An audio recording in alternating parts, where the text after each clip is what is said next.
দীর্ঘ টানাপড়েন। ধারাবাহিকের দুই প্রধান চরিত্রাভিনেতা কয়েকদিন ধরে লড়ছিলেন একে অপরের বিরুদ্ধে।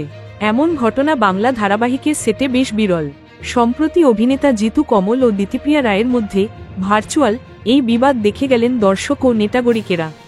পরিস্থিতি এমন পর্যায়ে পৌঁছয় যে ধারাবাহিক বন্ধ হয়ে যাওয়ার মতো অবস্থায় এসে দাঁড়ায়। প্রায় দিন চারেকের এই চাপানুতোর। জিতুর বিরুদ্ধে আপত্তিকর মন্তব্য করার অভিযোগ এনেছিলেন দিতিপ্রিয়া। তেমনি জিতু নাম না করে পরোক্ষে দিতিপ্রিয়ার বিরুদ্ধে ভিকটিম কার্ড খেলার মতো অভিযোগ তুলে বিতর্ক উস্কে দিয়েছিলেন। যে কোনো ধারাবাহিকের চিত্রনাট্য মতোই দুপক্ষের সেই আকচাকচি ছিল টানটান। এবার ফের জিতুকে নিয়ে নিজের সিদ্ধান্ত জানিয়ে দিলেন অভিনেত্রী। শুক্রবার সকালেই জিতু জানিয়েছেন, ময়দান ছেড়ে চলে যাওয়ার মানুষ তিনি নন। যে দোষারোপ তাকে দেওয়া হয়েছে তার জন্য কাজ ছেড়ে দেবেন না। তিনি স্পষ্ট জানান, কর্মজীবন ও ব্যক্তিগত জীবন আলাদা করে হ্যান্ডেল করতে পারেন তিনি।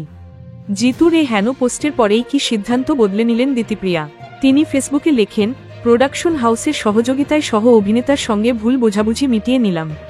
কোন পথে মিটল সেই ভুল বোঝাবুঝি তা অবশ্য খোলসা করেননি দিতিপ্রিয়া। এই প্রসঙ্গে জিতুর সঙ্গে যোগাযোগ করা হলে কোনো মন্তব্য করতে চাননি তিনি। তবে তিনি জানান, গোটা বিষয়টাতে তাকে নিয়ে যা ঘটল তাতে তিনি মর্মাহত।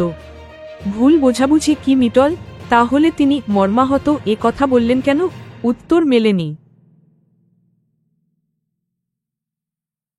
Thank you so much for watching our videos.